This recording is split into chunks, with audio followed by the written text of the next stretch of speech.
Nous sommes à notre troisième leçon. Bonjour mes enfants. J'espère que vous avez bien appris vos leçons. Vos parents vous ont fait réciter la prière ensemble. On a récité ces leçons.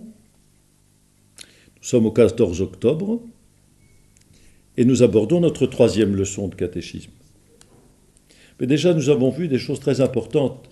Même c'est le plus important. C'est le plus important de savoir que nous sommes chrétiens et catholiques, parce que nous avons une religion, que notre religion nous met en relation avec Dieu, parce que Dieu existe. Vous vous rappelez ? Si Dieu n'existe pas, plus rien n'est compréhensible. C'est-à-dire, si quelqu'un dit que Dieu n'existe pas, il ne peut plus comprendre à rien. Si Dieu n'existait pas, rien n'existerait. Parce que si les choses existent à cause de Dieu qui les crée. De la même manière que s'il n'y avait pas d'usine, il n'y aurait pas de produits fabriqués. Il faut bien qu'il y ait un endroit où l'on fabrique les automobiles, les avions. Et ces grandes usines n'existent que parce qu'il y a dans les pays civilisés des gens qui ont beaucoup d'intelligence, qui ont beaucoup de travail et qui sont capables de faire des modèles, de créer des prototypes, comme on dit, et ensuite les ouvriers travaillent à la chaîne pour construire des choses dont ils ont le modèle. C'est Dieu qui a tous les modèles de notre existence et même c'est lui qui les fait exister. Alors tout cela, vous l'avez appris. Et peut-être une question s'est posée à vous. Nécessairement, cette question se pose à nous. Dieu est invisible, personne ne l'a jamais vu. Et cependant, nous sommes sûrs de son existence, puisque le monde existe et que c'est Dieu qui l'a créé. Ce quelqu'un qui a créé le monde, nous l'appelons Dieu. De toute manière, le monde existe, nous en sommes sûrs. Et donc, il a fallu que Dieu le crée, et encore maintenant qu'il soit là pour le tenir dans l'existence, pour le faire exister. Sans ça, tout retomberait dans le néant, tout cesserait d'exister. Alors, Dieu tient ce monde autant qu'il voudra, entre ses mains, pour le faire exister. Mais Dieu est invisible. Je dis qu'entre ses mains, c'est une manière de parler, il n'a pas de main. Mais alors, on se demande pourquoi il ne se montre pas à nous. Je dis, il joue à cache-cache avec nous. Vous savez ce que c'est qu'une partie de cache-cache ? On va se cacher dans un coin, et puis il y en a un pauvre type là, il y en a un de nous qui cherche. Alors c'est drôle parce qu'on est caché, puis il passe à côté de nous sans nous voir, puis s'ennuie tout seul à chercher, et puis crie « Allô, vous êtes où est-ce que vous êtes ?» Mais finalement, la partie de cache-cache consiste à être trouvé. Ce qui est drôle, c'est finalement qu'il nous trouve. S'il ne nous trouve pas, finalement, on se montre à lui. Eh bien, Dieu fera pareil. Toute l'histoire des hommes, c'est cela. Dieu commence à se montrer, il se laisse deviner, il se laisse trouver, nous dit la Sainte Écriture, par ceux qui le cherchent. Vous voyez que c'est une partie de cache-cache. Alors il a parlé de lui, il s'est révélé, comme on dit, s'est fait connaître aux patriarches, aux hommes de l'Ancien Testament, il s'est surtout fait connaître par Jésus-Christ. Alors les hommes connaissent Jésus-Christ, ils en ont entendu parler, et ils n'ont qu'à écouter ce que dit Jésus-Christ pour connaître Dieu, et là alors ils vont le trouver, et surtout ils le trouveront, ils le verront après la mort. Heureusement qu'ils leur auront cru en lui, qu'ils l'auront suivi, qu'ils l'auront adoré, qu'ils auront suivi notre Seigneur comme un maître, comme un ami, comme un frère, de telle manière qu'à la fin de leur vie, ils le trouvent. Il faut trouver Dieu. Mais en ce monde, Dieu reste caché. Et cela se comprend, mes chers enfants, parce que pour le connaître, pour être admis en sa présence, il faut devenir un peu comme lui. Il faut que nous sortions de notre misère, de notre péché, que nous devenions très sages, nous devenions très bons, et même que nous devenions intelligents par la foi, afin de pouvoir entrer en société avec lui. Tout le catéchisme, ce sera cela. Mais que Dieu a de mystère, que Dieu est mystérieux, que Dieu est difficile à comprendre, même impossible à comprendre parfaitement. Vous vous rappelez, Dieu c'est un esprit, sans corps. Saint Augustin disait que c'était très difficile de comprendre comment Dieu pouvait ne pas avoir du tout de corps, pas du tout matériel, un pur esprit. Vous voyez, Saint Augustin lui-même, avant qu'il se soit converti, trouvait très difficile. Ensuite, il a compris que Dieu ne pouvait pas avoir de corps, Que Dieu était trop parfait, c'était un pur esprit. Que Dieu soit éternel aussi, ça nous dépasse complètement. Nous pensons toujours qu'une chose a un commencement, et puis qu'elle vit, qu'elle dure, et puis qu'elle disparaît. Mais que quelqu'un ait toujours existé, c'est très mystérieux. Alors on appelle mystère justement des choses difficiles à comprendre. Et prenez votre catéchisme tout de suite, votre leçon suivante, le 4e chapitre, page 24, 25.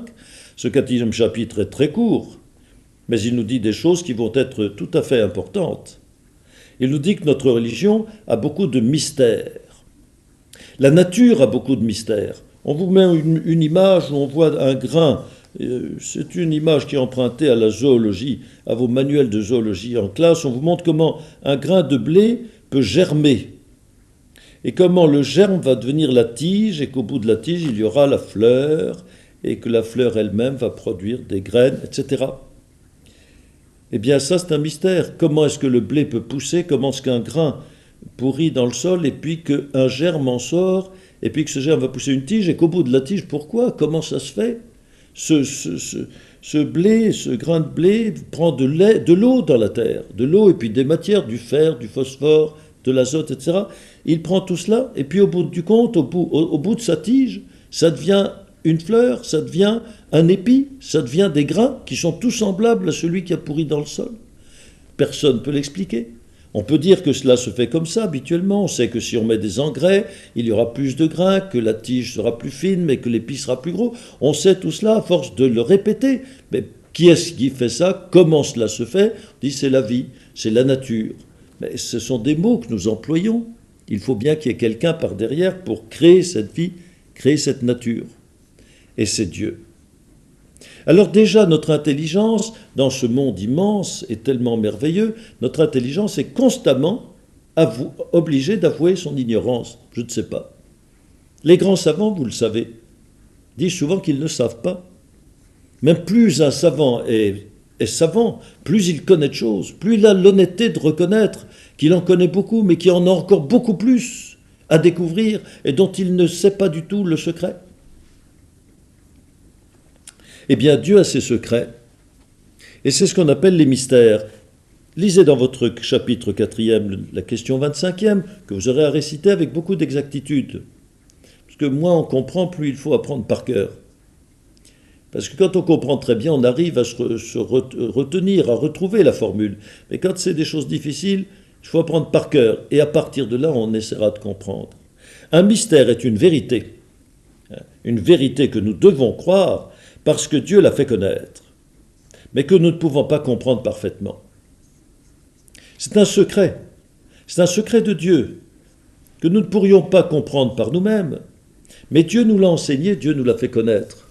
Alors puisque Dieu, qui ne peut pas se tromper ni nous tromper, nous a fait connaître ce mystère par les patriarches, par les apôtres, par Jésus plus que tous, puisque c'est Dieu qui nous l'a fait connaître, nous comprenons que c'est la vérité.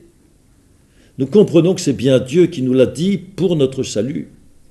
Et donc il nous faut le croire. Nous ne pouvons pas dire c'est faux. Pas dire je ne comprends pas, donc c'est pas vrai. Tu es trop petit, moi aussi je suis trop petit. Tous les hommes ensemble sont trop petits pour comprendre parfaitement. Mais je dis comprendre parfaitement. Voyez-vous, nous ne pouvons pas le comprendre parfaitement, mais nous pouvons comprendre un peu de quoi il s'agit. Et nous allons le voir. Quels sont les principaux mystères de la religion? Les principaux mystères de la religion sont le mystère de la Sainte Trinité, le mystère de l'incarnation et le mystère de la rédemption.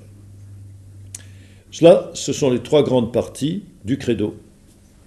Vous savez que notre credo, vous l'avez récité, le symbole des apôtres, le « je crois en Dieu » est le résumé significatif de toute la vérité de notre religion. Bien, le credo nous enseigne d'abord le mystère de la Sainte Trinité. Et puis, dans ce mystère de la Sainte Trinité, un prolongement, le mystère de l'incarnation. Et puis un prolongement, le mystère de la rédemption.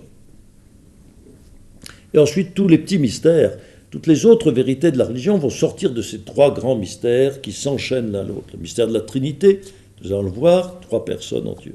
Le Père, le Fils et le Saint-Esprit. Le mystère de l'incarnation, le Fils, deuxième personne de Dieu, s'est fait homme. Il s'est incarné. Il a pris une chair semblable à la nôtre. Le mystère de la rédemption, ce Fils de Dieu ayant pris une chair semblable à la nôtre, homme comme nous, a voulu mourir sur la croix pour nos péchés, pour nous sauver, pour sauver chacun d'entre nous. Vous voyez, souvent au pied de ma croix, j'ai récupéré ce petit mouton-là, ce petit agneau-là, à une crèche.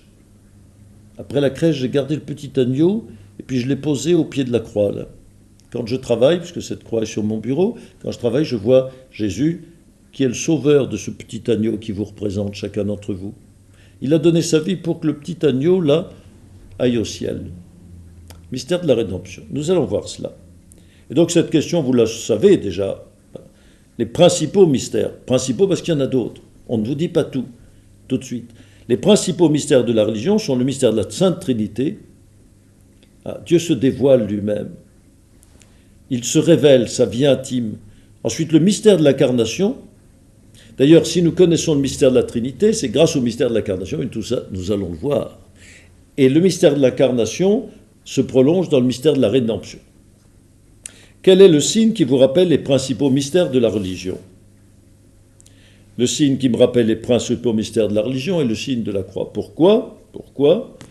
Vous avez fait votre signe de croix en commençant notre leçon de catéchisme.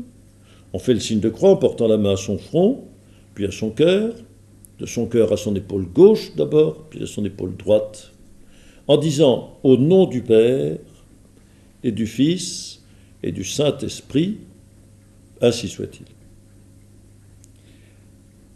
Au nom du Père, du Fils et du Saint-Esprit. Cela, c'est la Sainte Trinité, le Père, le Fils et le Saint-Esprit, qui n'ont qu'un nom, c'est le Dieu, c'est Dieu. Dieu en trois personnes. Et puis, on fait le signe de la croix.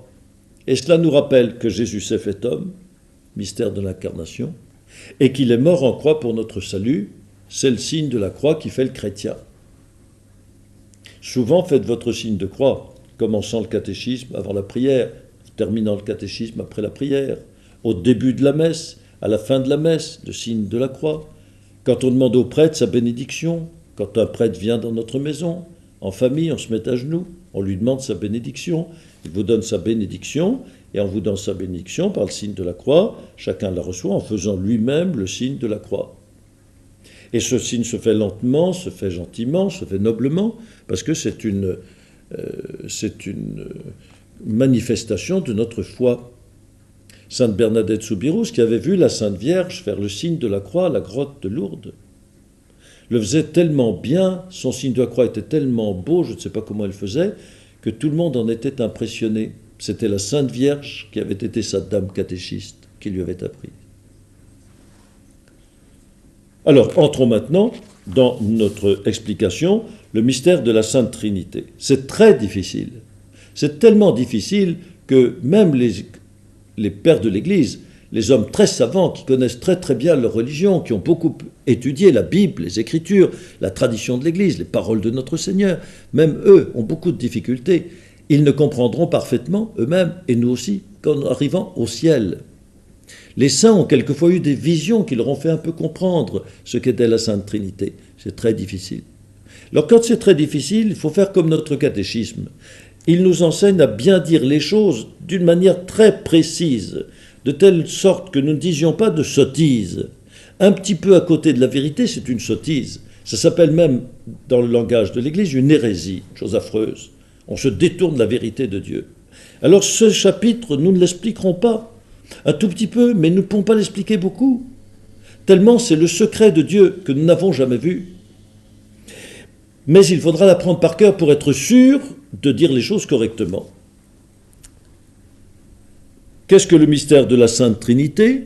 Le mystère de la Sainte Trinité est le mystère d'un seul Dieu en trois personnes égales et distinctes.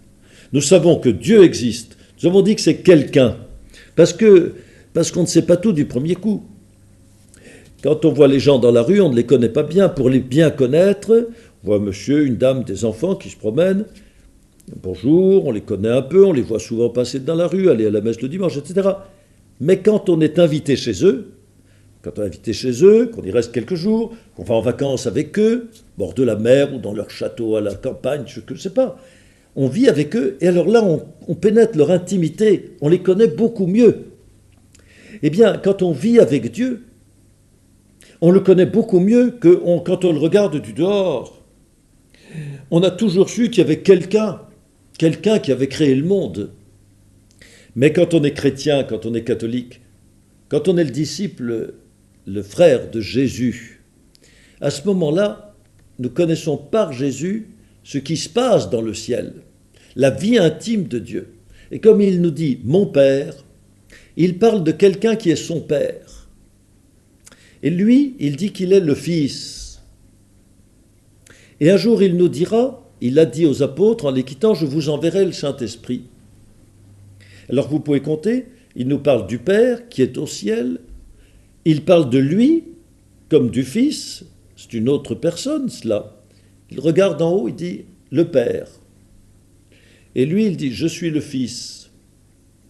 Il dit « le Père et moi, nous vous enverrons le Saint-Esprit ». Qu'est-ce que c'est que le Saint-Esprit? C'est encore quelqu'un, ce sont 3 personnes. Et donc nous devons dire que Dieu est 3 personnes, ou disons en Dieu il y a 3 personnes, au ciel il y a 3 personnes. Mais vous savez que le ciel c'est une manière de dire Dieu est partout. Eh bien Dieu est partout, il s'appelle je suis, c'est l'être, c'est celui qui est, qui existe de toute éternité. On le dit aussi l'éternel, on dit l'éternel, on dit le très haut, on dit le bon Dieu. Bien, il faut savoir maintenant que ça c'est vu du dehors, si j'ose dire, du dehors, parce qu'il n'y a pas de dehors et de dedans pour Dieu, comme du dehors, mais que si on pénètre dedans, si on connaît Dieu du dedans, comme Jésus le connaît, bien sûr, puisqu'il est Dieu lui-même, qu'il parle de lui-même, bien il y a le Père, le Fils et le Saint-Esprit. Ce sont 3 personnes dont vous dites qu'elles sont égales et distinctes. Il ne faut pas croire que c'est une seule personne qui a des noms différents. Comme un seul homme qui prendrait des masques différents, qui s'habillerait un jour de carnaval je ne sais pas quoi, en pilote d'avion, et puis ensuite en parachutiste, et puis ensuite... Non, ce ne sont pas des masques, ce ne sont pas des vêtements, c'est vraiment des personnes distinctes. Et cependant, c'est toujours un seul et même Dieu. Comment comprendre ça? On vous dit quelles sont les 3 personnes de la Sainte Trinité. Les 3 personnes de la Sainte Trinité sont le Père, le Fils et le Saint-Esprit. J'ai dit le Père en montrant le ciel, le Fils en montrant Jésus sur la croix, et le Saint-Esprit, ma main a été un peu partout. On ne le connaît pas, on ne le voit pas, et il ne s'est pas incarné comme le Fils, il n'a pas pris une figure humaine.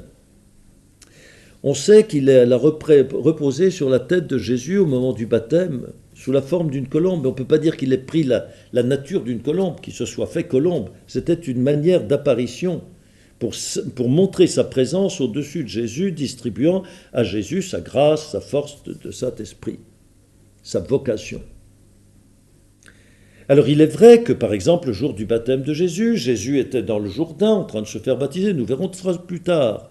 Et puis on a entendu le Père dans le ciel qui disait « Celui-ci est mon Fils bien-aimé en qui j'ai mis toutes mes complaisances ». Et puis les Jean-Baptiste et ceux qui étaient là ont vu une colombe descendre du ciel et puis planer sur la tête de Jésus à un moment. Alors à ce moment-là, il y avait trois êtres. Celui qui parlait, qu'on ne voyait pas, mais dont on entendait la parole, la colombe et puis Jésus dans l'eau. Le Père au ciel, Jésus en train de se faire baptiser, et puis le Saint-Esprit. On a su que c'était le Saint-Esprit par les apôtres qui nous l'ont expliqué. Alors nous savons qu'il y a 3 personnes. L'un, on l'appelle le Père, parce qu'on comprend bien ce que c'est qu'un Père. Nous avons l'expérience humaine. Le Fils, on comprend bien ce que c'est qu'un Fils. Vous êtes le Fils, votre Père est votre Père. Père et Fils, nous comprenons la relation qu'il y a. Il vous a donné l'existence, vous êtes content, et vous lui êtes reconnaissant, j'espère, de vous avoir donné existence. De vous avoir donné existence. Papa ou maman, n'est-ce pas? Pour l'instant, on parle du Père, tout simplement. Mais on pourrait dire la même chose de notre mère. Ça, nous comprenons cette relation. Mais le Saint-Esprit, eh bien, c'est l'Église qui nous le dit, et ce nom même du Saint-Esprit n'est pas très caractéristique, pas très évocateur. Parce qu'il est saint, mais le Père et le Fils aussi sont saints. Saint, saint, saint est le Seigneur. Et puis il est un esprit, mais Dieu est esprit. C'est vous dire combien tout cela est inconnu. Alors, il faut bien l'apprendre par cœur. Les 3 personnes de la Sainte Trinité sont le Père, le Fils et le Saint-Esprit. Chacune des personnes de la Sainte Trinité est-elle Dieu? On se répète, vous voyez bien, on se répète pour être sûr de ne pas dire d'erreur, de ne pas tomber dans des hérésies. Oui, chacune des personnes de la Sainte Trinité est Dieu. Le Père est Dieu, le Fils est Dieu, et le Saint-Esprit est Dieu. Parce qu'il y a des gens qui ont mal fait leur catéchisme, ou qui l'ont oublié, qui l'ont mal appris, ou bien qui sont un peu rebelles, ils arrangent ça. Ils disent, le Père, il est au ciel, le Père est Dieu. Oui, oui, le Père est Dieu. Mais le Fils était un homme comme nous. Ah non, il n'est pas véritablement Dieu. Il y a des gens qui disent ça. Ben, c'était un homme, et Dieu habitait en lui, il cherche des choses. Mais ils ne veulent pas reconnaître que ce Fils de Dieu était Dieu lui-même. Mais tout le monde est fils de Dieu, tout le monde est fils de Dieu. Dieu est le Père de tous les hommes. Jésus aussi, c'est un homme. Il disait mon Père, mais n'importe qui peut dire ça. Non. Jésus est tout à fait exceptionnellement, il est fils de Dieu, le fils de Dieu, sans sans aucune proportion, ressemblance avec nous. Il est le fils de Dieu éternellement, il est Dieu lui-même à cause de cela. Dieu lui donne sa nature qui est Dieu. Et le Saint-Esprit aussi.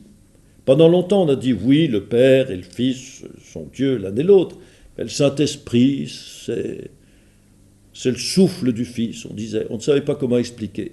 Et nous disons, le Saint-Esprit, quoi que ce soit une personne tout à fait invisible, le Saint-Esprit est Dieu. Le Père est Dieu, le Fils est Dieu, le Saint-Esprit est Dieu.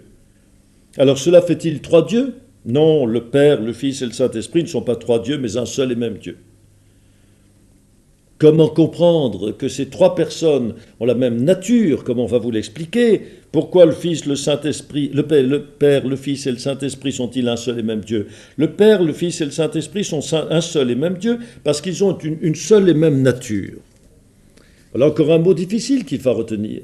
Même dans un catéchisme comme Lumière du monde, on dit qu'ils sont consubstantiels, ce qui est un mot savant qu'on chante dans le credo de la messe. Consubstantialem patri, on chante ça. Ça veut dire que le Fils est consubstantiel au Père. Le Saint-Esprit est consubstantiel au Père et au Fils. Ça veut dire qu'ils ont la même nature. Mais toi et toi, vous êtes tous les trois des enfants.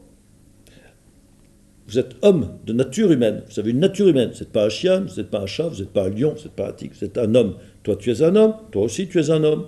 Toi aussi. Vous avez donc la même nature. Vous avez un corps, vous avez un corps, vous avez un corps. Tous les trois, vous avez un corps. Donc vous avez la même nature. Est-ce qu'on peut dire que vous avez le même corps? Non. Vous êtes trois hommes différents, mais vous avez la nature en commun, c'est-à-dire semblable. Vous êtes semblables, vous ressemblez l'un à l'autre. Vous ressemblez parce que vous êtes trois hommes et non pas un homme, un chien, un tigre. Donc notre nature à nous, bien sûr, nous avons la même nature, mais c'est une manière de dire nous nous ressemblons. Nous ne disons pas nous avons le même corps. Nous avons la même tête, nous avons les mêmes pieds. Chacun a ses pieds, chacun a sa tête, chacun a son corps. Alors nous nous ressemblons. Mais ici, le Père, le Fils et le Saint-Esprit en Dieu ont la même nature, mais cette nature-là, elle ne se partage pas. On peut pas. Il n'y en a qu'une, il n'y a qu'un Dieu. Et donc il ne peut pas y avoir simplement une ressemblance entre le Père, le Fils et le Saint-Esprit. Ça n'est qu'un seul et même être, un seul et même être, une seule et même existence. On dit en termes philosophiques, une seule et même substance. C'est une même réalité. Cependant, ils sont trois. Comment expliquer ça? Je suis perdu. Je ne peux pas expliquer. Donc je dirais, je crois en Dieu unique, et je crois que ce Dieu unique est en trois personnes. Sainte Cécile, jeune martyre romaine, a été décapitée parce qu'elle était chrétienne. Dans sa propre maison, sur le bord du Tibre à Rome. Quand on l'a retrouvée, elle gisait dans son sang, l'a enterrée, c'est devenu une grande sainte. Une des plus grandes saintes romaines, eh bien, on a vu que ses doigts, d'une main, elle tendait l'index, et puis de l'autre main, elle tendait trois doigts. Ça veut dire, je crois que Dieu est un seul et même Dieu, unique, et qu'il est en trois personnes. Et c'est pour ça que je meurs martyr. C'était une manière, dans la mort, parce qu'elle a agonisé pendant plusieurs heures, dans la mort, elle a fait ce geste qui était caractéristique des chrétiens. C'était pour affirmer que dans la mort, elle était fidèle à son Dieu, Père, Fils et Saint-Esprit. C'est un seul et même Dieu. Quand on dit au nom du Père, c'est pas trois noms, on met au nom au singulier, puis une majuscule. Au nom, c'est le nom de Dieu, c'est je suis. Bien, je suis le Père, le Fils et le Saint-Esprit. Je suis unique et j'ai trois personnes. Et je suis trois personnes. Dieu est trois personnes. Ces trois personnes ne sont qu'un seul et même Dieu. Les trois personnes sont-elles égales en toutes choses? Oui, les trois personnes divines sont égales en toutes choses, car étant un seul et même Dieu, elles ont toutes trois les mêmes perfections. Aussi intelligentes l'une que l'autre, aussi sages, aussi savantes, aussi puissantes l'une que l'autre, et puis ils sont inséparables, vous comprenez bien, un seul et même Dieu. Seulement, inséparables bien sûr, puisqu'ils sont partout. C'est Dieu. C'est Dieu infini. Alors quand ce Dieu se fait homme en Jésus-Christ, on le voit là devant nous. Alors à ce moment-là, est-ce qu'il est sur la terre pendant que son Père est au ciel? Il lève la tête pour dire « Notre Père qui est aux cieux », pour parler à son Père. Alors ils se sont séparés? Non, c'est une manière de faire de Jésus homme pour nous montrer que Dieu est dans le ciel. Et il dit souvent « Je suis venu de mon Père, je retourne à mon Père », mais ils ne sont pas séparés puisque c'est un seul et même Dieu. Voilà des choses bien difficiles, mes chers enfants. Qui nous a fait connaître le mystère de la Sainte Trinité? C'est Jésus-Christ qui nous a fait connaître le mystère de la Sainte Trinité. C'est pas un professeur un jour qui a écrit un gros livre pour dire qu'en Dieu il fallait qu'il y ait trois personnes. Non. C'est cet homme que le monde attendait, nous le verrons dans de prochaines classes, cet homme que tout le monde attendait comme le Sauveur, qui est né comme les prophètes l'avaient annoncé, cet homme tout à fait remarquable, qui faisait des miracles, des choses étonnantes. Or cet homme, au lieu de dire qu'il était le père, cet homme, au lieu de dire qu'il était le fils de Joseph, le charpentier, de Marie, n'a jamais dit qu'il avait un père sur la terre, il n'en avait pas. Il dit « Mon père est dans le ciel ». Alors, mon père est Dieu. Alors, les gens lui disaient « Si ton père est Dieu, alors tu es Dieu toi-même. » Oui, je suis Dieu. Il a dit « Mon père et moi, nous ne sommes qu'un ». C'est-à-dire, Dieu m'a donné sa divinité, je suis le Fils de Dieu, et le Fils et le Père ne sont qu'un seul et même Dieu. Et quand il a ajouté l'annonce de la venue du Saint-Esprit, c'était comme une autre personne de la Sainte Trinité, mais qui était Dieu aussi, et qui était inséparable du Père et du Fils, qui avait les mêmes pouvoirs, les mêmes volontés, les mêmes pensées. Voilà comment vous pourrez chanter un cantique. Je vous conseille à la fin de cette classe de chanter le cantique « Louons le Seigneur » en F85 de vos carnets de chant. C'est un cantique qu'un curé de nos amis a composé et qui dit bien ce mystère de la Sainte Trinité. Louons le Seigneur dans sa gloire éternelle. Alléluia, vous le savez, je ne vais pas le chanter devant vous. Chantons notre Père dans sa cour immortelle. Voilà le Père du ciel. Il fait tourner les mondes et triomphe dans les cieux. Son règne s'étend sur la terre et sur l'onde, victorieux. C'est Dieu le Père. Dieu s'est fait connaître comme Père tout à fait au début des temps. Et avant que Jésus se révèle, les hommes pensaient à ce Dieu unique là-haut dans le ciel, et ils commençaient à comprendre qu'il avait pour eux des sentiments de Père. Alors le Dieu du ciel, le Dieu créateur, c'est resté le Père. Puis Jésus est apparu. Loué soit Jésus, Fils de Dieu, notre frère, devenu notre frère en s'étant fait homme. Chantons le Messie, c'est-à-dire notre roi, qui s'est fait notre sauveur. Chantons le Messie venu sauver la terre. Alléluia. Et lui, il nous est connu par la croix surtout, parce qu'il a effacé nos fautes. Sa croix efface nos fautes, nos haines, nos refus. Veillons chaque jour à la dresser bien haute par nos vertus. Soyons fiers de la croix de Jésus-Christ. Donc le Fils s'est fait connaître par la croix. Enfin, louons l'Esprit Saint de force et de sagesse, l'Esprit de piété, d'amour et de tendresse. Alléluia. Qu'il féconde nos âmes, nous donne l'unité, qu'elle allume en nous les merveilleuses flammes de charité. Alors voilà ce Saint-Esprit dont je vous ai dit qu'on ne le voyait pas. Néanmoins, c'est comme un souffle d'amour, c'est comme un rayon d'intelligence, c'est comme une flamme de piété, c'est une force morale qui s'insinue dans nos cœurs. Il vient comme un grand vent et puis il remplit la salle où nous sommes réunis. Nous le verrons un jour. Et cela, c'est le Saint-Esprit qui vient loger en nous, pour ainsi dire. De telle manière que nous pouvons dire, le Père est au ciel, le Fils est mort sur la croix pour nous, et il nous envoie le Saint-Esprit qui réside dans nos cœurs. Dieu réside dans nos cœurs par son Esprit Saint. Voilà ce que vous allez chanter pour terminer cette leçon. Et puis vous apprendrez bien ces deux leçons. Encore un effort, après les autres leçons seront plus faciles, je vous le promets. Mais là, ce sont les grands mystères de la Sainte Trinité, et puis le début de l'incarnation et de la rédemption que nous étudierons bientôt. Et donc, à la prochaine fois, finissez par une prière, un cantique, et nous nous retrouvons dans 8 jours, le 21 octobre.